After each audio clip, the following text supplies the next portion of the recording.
अस्सलाम वालेकुम। आज जिस बीमारी के बारे में हम बात करने वाले हैं ये एक बहुत ही अहम बीमारी है और बहुत ही कॉमन प्रॉब्लम है पाकिस्तान और इंडिया के लोगों का।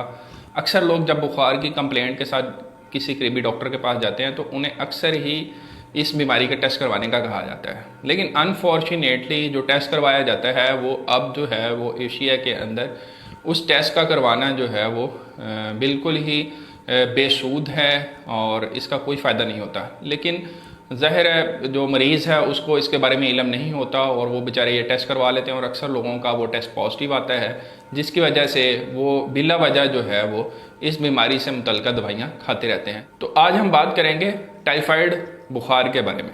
टाइफाइड फीवर, जिसको एंटेरिक फीवर भी कहा जाता है, ये मल्टी सिस्टम एक बीमारी है।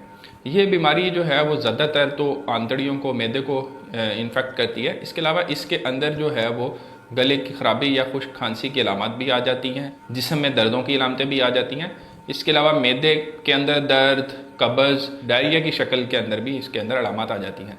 इसकी जो ख़ास बात है कि इसमें बुखार जो होता है वो स्टेप लैडर होता है, यानी इस बुखार के अंदर उतार चढ़ाव आता रहता है। रात के वक्त तेज़ बुखार होगा, अगले दिन सुबह उतरा होता है, फिर रात के वक्त दोबारा चढ़ जाता है बुखार। ये बुखार इतना ज़्यादा तेज़ हो जाता है कि ये 105 डिग्री फ़ारेनहाइट तक भी पहुंच जाता है। इसके अलावा इस बीमारी के अंदर जो है वो रॉ स्पॉट्स यानी जो है पिंक छोटे छोटे दाने भी बन जाते हैं पेट के ऊपर लोगों के। तो टाइफाइड की ये मेजर अलामत है। ये बीमारी फैलती कैसे? ये बीमारी जो है वो पुअर हाइजीन यानी हाथों को साफ ना रखने और बाहर के जो है वो ऐसे खाने जो सही तरह ना पके हों, तो वहाँ से ये बीमारी जो है वो आप तक मुंतकिल हो सकती है। इस बीमारी का जो इलाज है इसके अंदर एंटीबायोटिक्स यानी बुखार को कम करने वाली दवाइयाँ, एंटीबायोटिक्स यानी जो बैक्टीरिया है टाइफाइड बुखार करता है उसको ख़त्म करने वाली दवाइयाँ, उसके अलावा गुड हाइड्रेशन यानी पानी का अच्छा इस्तेमाल जो है वो भी ज़रूरी है। तो ये इस तरह से इस बीमारी को ट्रीट किया जाता है। लेकिन आज हम बात करेंगे जो सबसे अहम मौजू है इस वीडियो का, वो है इस बीमारी के लिए कौन सा टेस्ट करवाना चाहिए।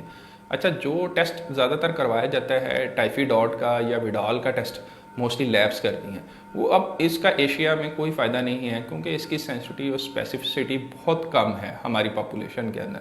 हमारी पॉपुलेशन के अंदर आइडियली जो टेस्ट होना चाहिए वो कल्चर होना चाहिए। वो ब्लड का कल्चर हो सकता है, यूरिन का कल्चर हो सकता है, स्टूल का कल्चर हो सकता है या बोन मैरो का कल्चर हो सकता है। आइडियली जो है वो पहले हफ्ते से लेकर चौथे हफ्ते तक जो है वो ब्लड कल्चर के अंदर ये बैक्टीरिया जिंदा रहता है। ब्लड कल्चर करवाने का ये फ़ायदा होता है कि ना सिर्फ इससे इस बीमारी की सही तशख़ीस होती है, बल्कि हम अगर उसके साथ ही ड्रग सेंसिटिविटी टेस्टिंग करवा लें तो हमें यह भी पता चल जाता है कि कौन सी दवाई जो है वो इस बैक्टीरिया को ख़त्म करने के लिए कारगर साबित होगी।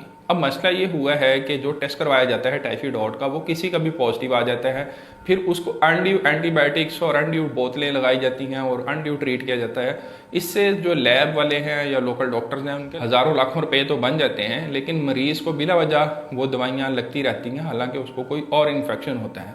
उसका नुकसान ये हुआ है इस बीमारी में इस्तेमाल होने वाली दवाइयों के ख़िलाफ़ जो है वो काफ़ी ज़्यादा बैक्टीरिया ने मुज़ाहमत पैदा कर ली है। इस वजह से अब बहुत ही अच्छी दवाइयाँ जो हैं वो अच्छी एंटीबायोटिक्स ही सिर्फ इस बीमारी के ख़िलाफ़ जो है वो काम कर रही हैं।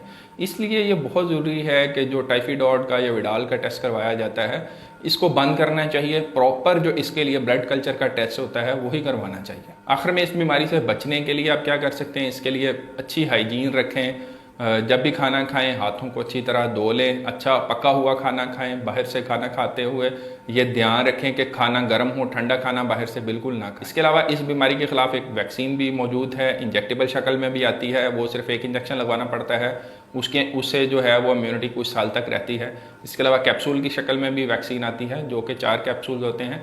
एक कैप्सूल जो है वो आज खाया, एक दिन छोड़ के फिर दूसरा, और इस तरह 4 कैप्सूल एक दिन के वक्फे से ये 4 कैप्सूल दिए जाते हैं। तो इस तरह भी इस बीमारी से बचाव मुमकिन है। ये इतनी ख़तरनाक बीमारी है कि अगर इसको सही तरह ट्रीट ना किया जाए, अगर ये अनट्रीटेड रहे तो 5 में से 1 मरीज़ की जान भी ले सकती है। इसलिए इस बीमारी की प्रॉपर तशख़ीस और बर वक्त इलाज बहुत ज़रूरी है। उम्मीद है आपको ये वीडियो पसंद आई होगी। वीडियोज़ को लाइक करने का, चैनल को सब्सक्राइब करने का आपका बहुत शुक्रिया।